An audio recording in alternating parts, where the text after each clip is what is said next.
नमस्कार। ऑनलाइन कक्षा में आपका स्वागत है।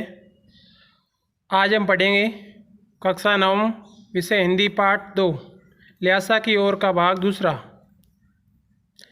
कल हमने इसी पाठ का लेखक परिचय और पाठ परिचय पढ़ा था और पाठ की शुरुआत की थी। आज हम उससे आगे बढ़ेंगे। परित्यक्त चीनी किले से जब हम चलने लगे तो एक आदमी राहदारी मांगने आया। हमने वह दोनों चिट्ठियाँ उसे दे दी। शायद उसी दिन हम थोंगला के पहले के आखिरी गांव में पहुंच गए। यहाँ भी सुमति के जान पहचान के आदमी थे और भीख मांगे रहते भी ठहरने के लिए अच्छी जगह मिली। 5 साल बाद हम इसी रास्ते लौटे थे और भीख मंगे नहीं, एक भद्र यात्री के वेश में घोड़ों पर सवार होकर आए थे। किंतु उस वक्त किसी ने हमें रहने के लिए जगह नहीं दी और हम गांव के एक सबसे गरीब झोंपड़े में ठहर रहे थे। बहुत कुछ लोगों की उस वक्त की मनोवृत्ति पर ही निर्भर है, खासकर शाम के वक्त छंग पीकर बहुत कम होश हवास को दुरुस्त रखते हैं।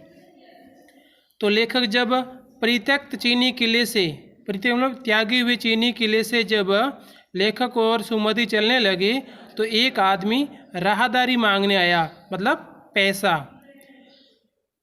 लेखक और सुमति ने दोनों चिट्ठियाँ उसे दे दी।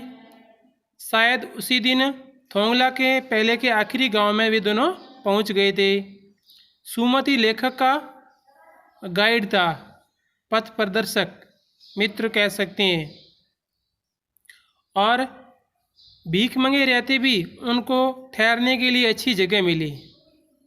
और शाम के वक्त छंग पीकर, कुछ नशीला पदार्थ, पेय पदार्थ होता है जिसको पीकर के लोग बहुत कम होश में रहते हैं। अब हमें सबसे विकट डांडा थोंगला पार करना। डांडा मतलब ऊंची जगह। डांडे तिब्बत में सबसे खतरे की जगह हैं। 16-17 हज़ार फीट की ऊंचाई होने के कारण उनके दोनों तरफ मीलों तक कोई गांव गिराव नहीं होते। मतलब बहुत ऊंचाई के स्थान होते हैं जहां कई मीलों तक आसपास में कोई गांव नहीं होता। नदियों के मोड़ और पहाड़ों के कोनों के कारण बहुत दूर तक आदमी को देखा नहीं जा सकता। डाकुओं के लिए यही सबसे अच्छी जगह है। डाकुओं के लिए सबसे अच्छी जगह है डांडा थोंगला।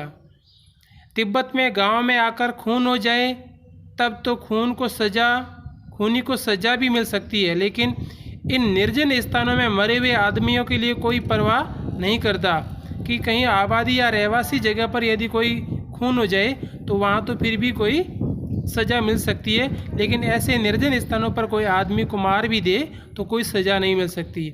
लेकिन सरकार, खुफिया विभाग और पुलिस पर उतना खर्च नहीं करती और वहाँ गवाह भी तो कोई नहीं मिल सकता। डकैत पहले आदमी को मार डालते हैं, उसके बाद देखते हैं कि कुछ पैसा है कि नहीं। हथियार का कानून न रहने के कारण यह लाठी की तरह लोग पिस्तौल बंदूक लिए फिरते हैं, क्योंकि वहाँ हथियार का कानून नहीं है। डाकू यदि जान से न मारे तो खुद उसे अपने प्राणों का खतरा रहता है। गांव में हमें मालूम हुआ कि पिछले ही साल थोंगला के पास खून हो गया। शायद खून की हम उतनी परवाह नहीं करते क्योंकि हम भीख मंगे थे, और जहाँ कहीं वैसी सूरत देखते टोपी उतार जीभ निकाल करके भिखारी बन करके कुछ एक पैसा, मतलब दया एक पैसा कहते भीख मांगने लगते तो कोई हम पर शक नहीं करता।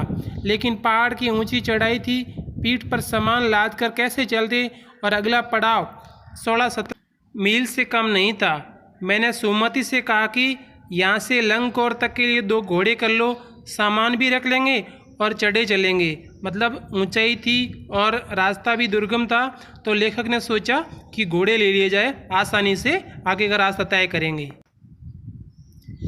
दूसरे दिन हम घोड़ों पर सवार होकर ऊपर की ओर चले। डांडे से पहले एक जगह चाय पी और दोपहर के वक्त डांडे के ऊपर जा पहुँचे। हम समुद्र तल से 17-18 हज़ार फीट ऊंचे खड़े थे। हमारी दक्षिण तरफ पूरब से पश्चिम की ओर हिमालय के हजारों श्वेत शिखर चले गए थे। हिमालय के श्वेत शिखर मतलब चोटियाँ, बर्फीली चोटियाँ। बीटे की ओर दिखने वाले पहाड़ बिल्कुल नंगे थे। न वहाँ बर्फ़ की सफ़ेदी थी, न किसी तरह की हरियाली। उत्तर की तरफ बहुत कम बर्फ़ वाली चोटियाँ दिखाई पड़ती थी। सर्वोच्च स्थान पर डांडे के देवता का स्थान था, जो पत्थरों के ढेर, जानवरों की सींगों और रंग बिरंगे कपड़ों की झंडियों से सजाया गया था। अब हमें बराबर उतराई पर चलना था, मतलब नीचे उतरना था पहाड़ से। चढ़ाई तो कुछ दूर थोड़ी मुश्किल थी, लेकिन उतराई बिल्कुल नहीं। शायद एक और सवार साथी हमारे साथ चल रहे थे। मेरा घोड़ा कुछ धीमे चलने लगा।